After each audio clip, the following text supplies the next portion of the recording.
Good morning and welcome to the debrief on this Thursday morning. I'm Candace Gibson. Lots happening on this Thursday, including the President and First Lady still basking in the glow of that surprise trip to the Middle East, as well as to the troops that were in Germany. The shutdown entering yet another day, and it appears as if it'll enter into January. We'll have the very latest on that. And this, we're monitoring this live picture here. College football fans who are holding out for a victory, living on top of a billboard. We'll talk to them live, but first, your headlines.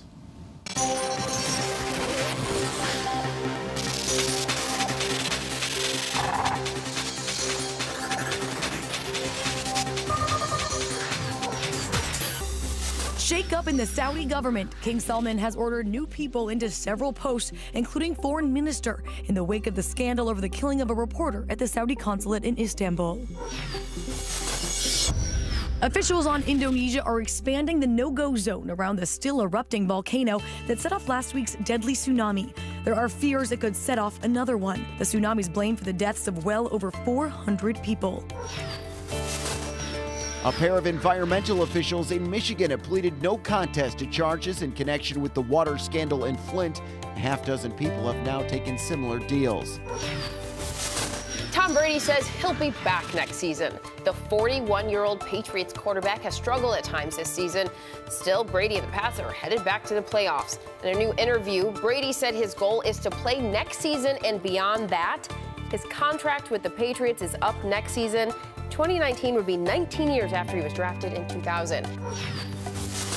And a record at the bottom of the world. Adventurer Colin O'Brady from Portland, Oregon, has become the first person to cross Antarctica without any help.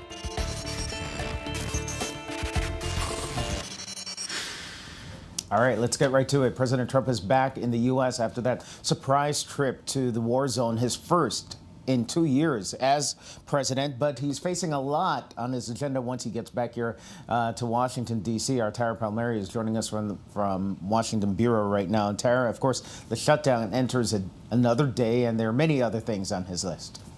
That's right. It was a surprise secret mission. He left at almost midnight on Christmas to head out to Iraq. He talked about what it was like, the security on the ground, the kind of obstacles it takes to get someone, a president, to a combat zone. And it's the first time that he's visiting a combat zone. He took some heat for that. It's almost his second year in office.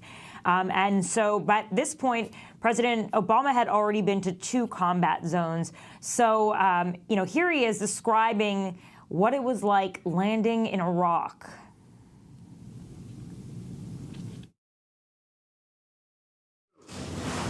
With the darkened plane, with all windows closed, with no lights on whatsoever, anywhere. Pitch black. I've never seen it. And so, as you can see, obviously this was a logistical issue. It seemed as if maybe he had decided last minute to go visit the troops on the holidays with the shutdown and being stuck at the White House. He didn't go to his resort in Florida, but in fact, White House official tells me that it was in the works for 6 weeks. He hinted at it for a while as well. He really was slammed over Thanksgiving for still not having seen the troops yet in action. He had a real message, though, when he showed up. He defended his decision to pull out 2,000 troops from Syria. And he also told those troops in Iraq that they would have to step up if ISIS reemerged in Syria, that he would use Iraq as a base to deal with the issue over there. And of course, he praised those troops for really taking down the caliphate. The United States cannot continue to be the policeman of the world. Great job. I looked at a map. And 2 years ago, it was a lot of red all over that map. And now you have a couple little spots, and that's happening very quickly. We're not the suckers of the world. We're no longer the suckers, folks. He told those troops that he will not withdraw any troops from Iraq, although we have reporting that he's planning to pull out almost half the troops out of Afghanistan, which is obviously a much more dangerous situation at this point. And the president obviously was really making the holidays for these troops, some of them that have been out there for multiple holiday seasons. And these kind of trips go a long way. Candace?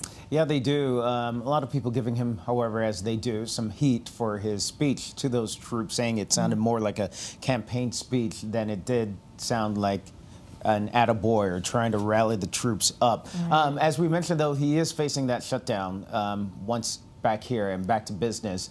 Any movement in that at all, in the talks?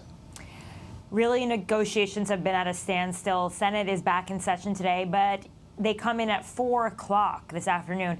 And if they somehow miraculously strike a deal right now, it would still take another 24 hours for the House to return and to vote on a bill that they agree on. It really doesn't look like this is going to happen before the new year, because then they'll be off over the weekend. And really, both sides have dug in. President Trump, in his latest tweet, blamed the Democrats again, said we needed a border wall, and then made this really shocking claim that these federal workers are actually all Democrats, so the Democrats are hurting their own base by allowing the shutdown to continue. But we're not, that actual assertion is not based in fact. So the federal Democrats are the ones that are not getting a paycheck, not the Republicans. They're still getting a paycheck. Exactly. All right, Tara Palmieri joining us from the Bureau in Washington. Tara, thank you so much. And of course, the president says that he plans to go to the U.S. border with Mexico a little bit later next month to survey what he says is the start of the new border fence that still hasn't really been corroborated. But there are so many issues there on the border, including the latest, of course, of a Guatemalan 8-year-old boy who was found dead in U.S. Customs and Border Protection custody at the time. Our Matt Gutman gives us the very latest on what is resulting from that.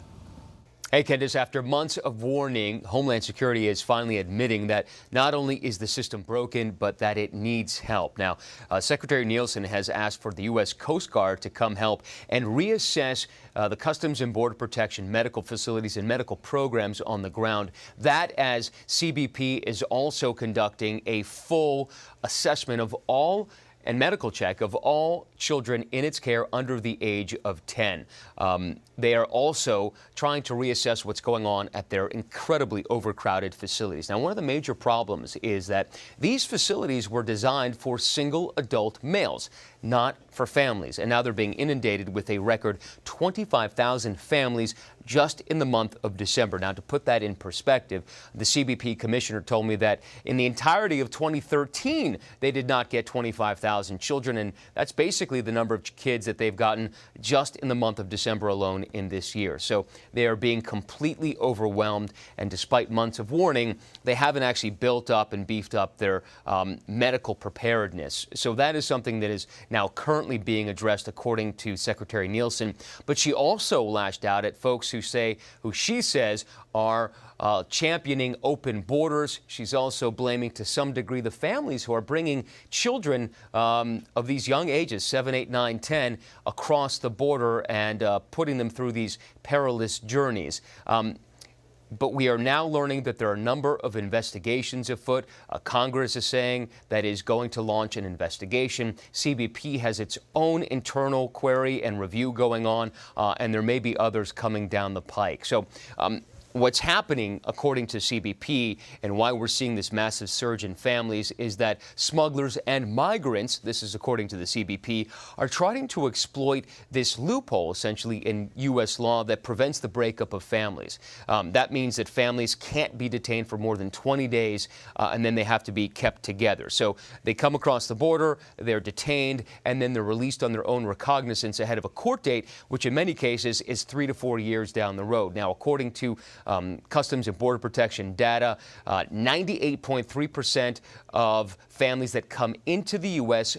are given this treatment and are kept together and allowed essentially to go into the U.S. as long as they promise to go back to their court date and appear before a judge at some later date. And that's what CBP is saying that these people are trying to exploit right now. This all complicates this already very complicated and thorny issue. And of course, we are dealing with the death of a young boy, just 8 years old, Felipe Alonso Gomez.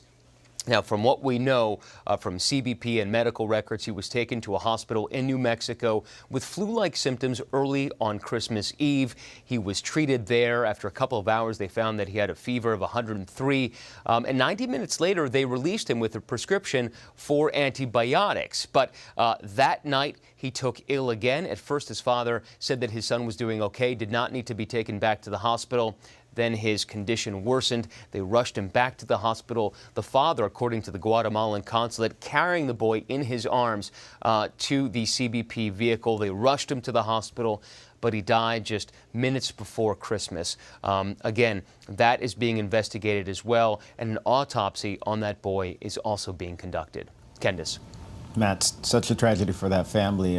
Thank you for the latest there. And the Secretary of Homeland Security admits that they are overwhelmed at the border, not only by the young children and men and women who are there at the border, but so many of the asylum seekers. And as a result of that, there has been an incident that's under investigation there in El Paso, where a group, as many as 200 or so, were dropped off at the Greyhound bus station there in El Paso. We get the latest on that situation from KVIA TV's Joey Carrera.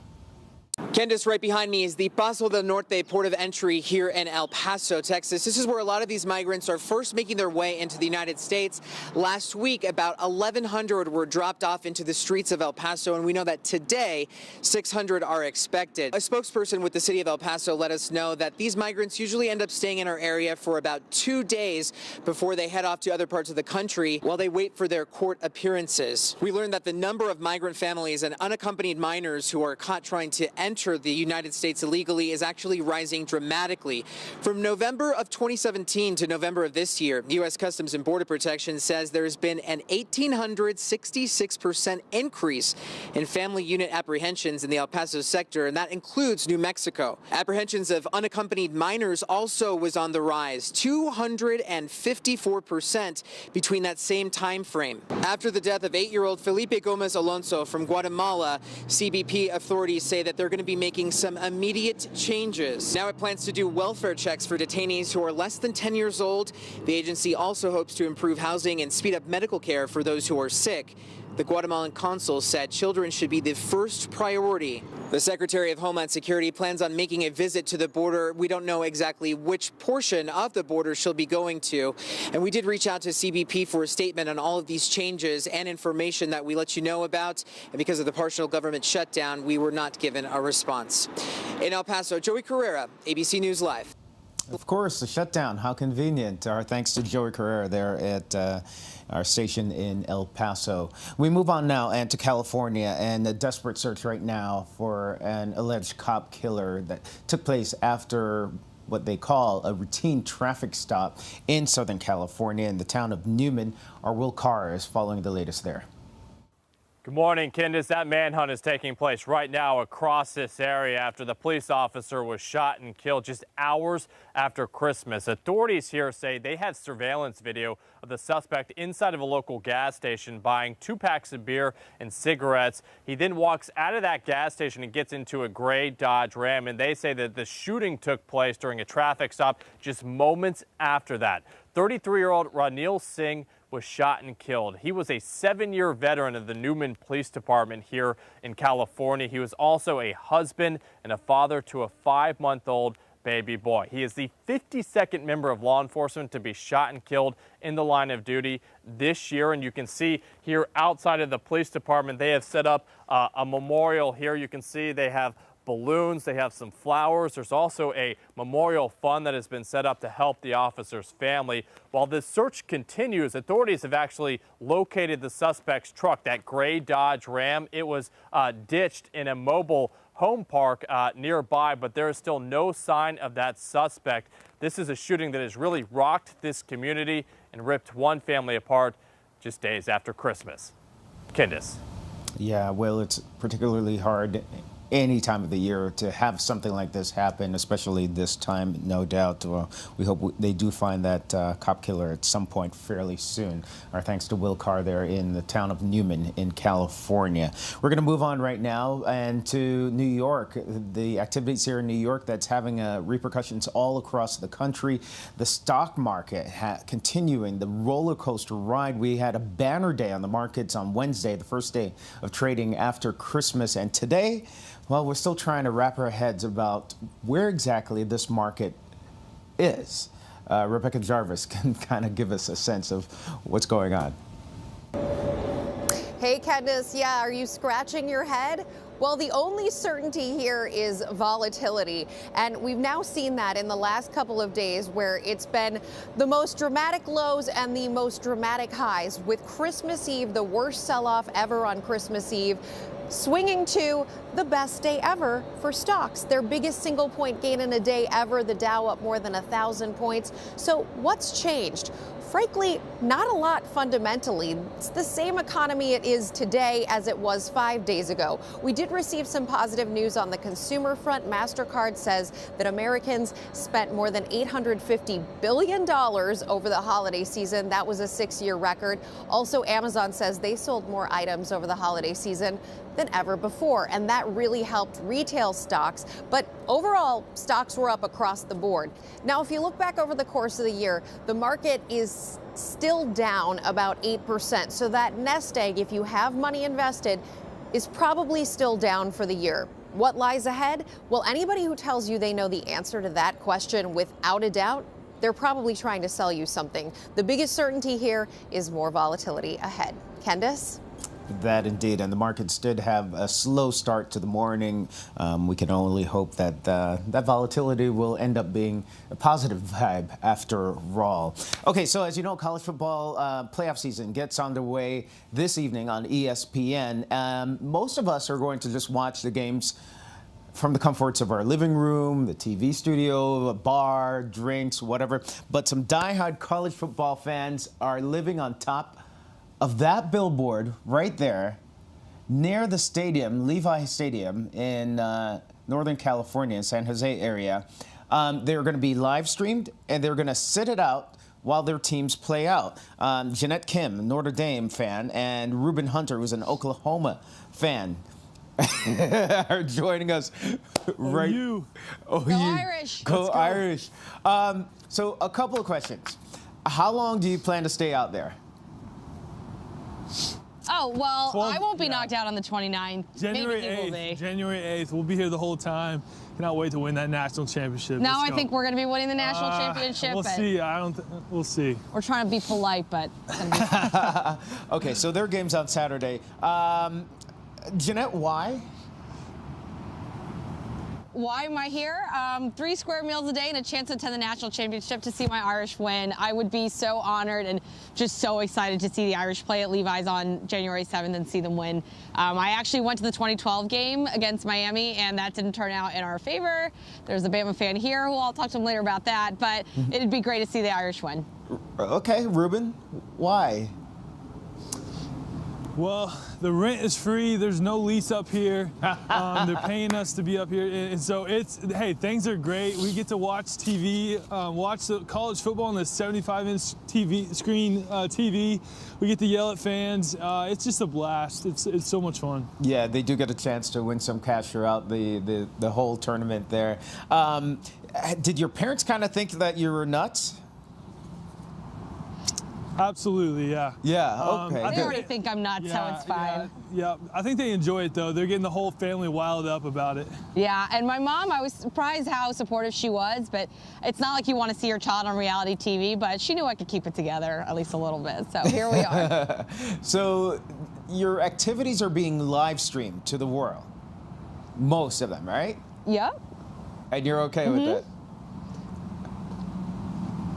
Yeah, I mean, I'm just hoping that I don't spew out any profanity. That might change with the game on Saturday. But, you know, we're just playing games. We're getting to know each other. I think it's a lot of fun to be around other fans who are super respectful about, you know, being super passionate about our schools, respectively. So it's been fun so far. Awesome. And of course, you got to be careful. Yeah, be careful. Sorry, you got to be careful. I dropped a bagel on the ground earlier, and everyone's watching you. You got to throw it away. No room for mistakes up on the billboard here. Really? There's not even a 5-second rule when it comes to live streaming? What the heck? No, there's not. There's no grace. No grace. Where do you go to the bathroom? Everyone's favorite question. Exactly. There's actually a very sophisticated porta potty that we kind of use that's on premise, but you have to descend from the billboard. And we're open, you know, when we gotta go, we gotta go. Yeah. But generally, we like to spend most of our team here. Okay. And is it cold at night up there? I know that you have others that are there with you, but what is it like? Yeah, it's cold for sure. My sleeping bag's about 6 inches too short, so I got to either bend my knees or get cold shoulders. So I haven't figured the best way to do that yet, but it's definitely a little cold at night. Yeah, my nose is almost frozen off, but you know what? If I'm gonna go to the national championship, it's all gonna be worth it. Absolutely. And who's gonna win it all? Oh, you, Boomer Sooner. All right. So then come New Year's, the big question for many people at New Year's is finding a location to go to and somebody to kiss at New Year's. What are you going to do at midnight? I mean, he's a Sooner fan, Pregnant so pause. that's not in the cards for him. But if there's a lucky fan that wants to come visit me up here, I am single, so hello. Okay. Find me on Twitter. Man, yeah, I don't know. There's not a lot of options up here. All right, you can put it off until after January 8th, indeed. It's going to be 47 degrees. We're gonna have to wait. 41 degrees, actually, for the cold tonight. So bear down, you guys out there, and good luck to the Irish and Sooners. Thanks so much, Thank Candace. you. Go Irish. All right, thank you, guys. So speaking of the weather, yeah, and you can see it there. The tournament begins on ESPN on Saturday, December 29th, 4 p.m. Clemson, Notre Dame, go Irish for her, and Alabama and Oklahoma. Oklahoma facing an uphill battle with Alabama, of course, but you never know. This is why they play the tournament. So 47 degrees right now there in San Jose. There are some storms that are moving in on the West Coast. It's been a busy season lately. Rob Marciano now with our weather. Candace, hello. Great to be with you. We continue to track this Christmas week. What's turning out to be a coast-to-coast storm, and it's just wreaking havoc across the central part of the country right now. Form of winter weather, snow and ice across Sioux Falls, South Dakota, slowing down traffic and even jackknifing tractor trailers there. Treacherous drive. We had blizzard conditions from the north, the Dakotas, all the way back through the Texas Panhandle. Look at that wind blowing the snow sideways there. That is not fun driving. And just to the south there, Austin, Texas overnight. Heavier rain creating flash flooding, and there were water rescues there, and heavy rain and thunderstorms, even a couple of tornado warnings earlier today. In Houston, as that strong line pushes now east down I-10 towards New Orleans and the Florida Panhandle, where we have flash flood watches posted all the way up and through Virginia, where the ground is saturated from such a wet summer and fall. And the winter warnings are ongoing today and tonight across the northern tier, mostly north and west of Minneapolis. But if you're flying today or tomorrow, you're not going around this storm. You're going to have to fly through it. So there will be delays at a lot of the bigger airports. Notice the rain during the day tomorrow gets up into the mid-Atlantic and all the way up into the northeast as well. Kind of mild air pushing in, much like the last week's storm did. Only the most northern parts of New York and New England will see some snow. So you were hoping for a white Christmas across many of the big cities. They didn't get it, and there's not a whole lot of snow in the near future. January just around the corner, Candace, and you know what that means. Well, it's going to get colder. All right, our thanks to Rob there. The first full week of winter, and so far it's not too cold, but as the warning you got there from Rob, January's just around the corner, and so hold on. All right, well, that'll do it for the debrief for this Thursday morning. Thank you so much for joining us. I'm Candace Gibson. Enjoy your day, and do make sure to watch World News Prime tonight at 8 p.m. Eastern.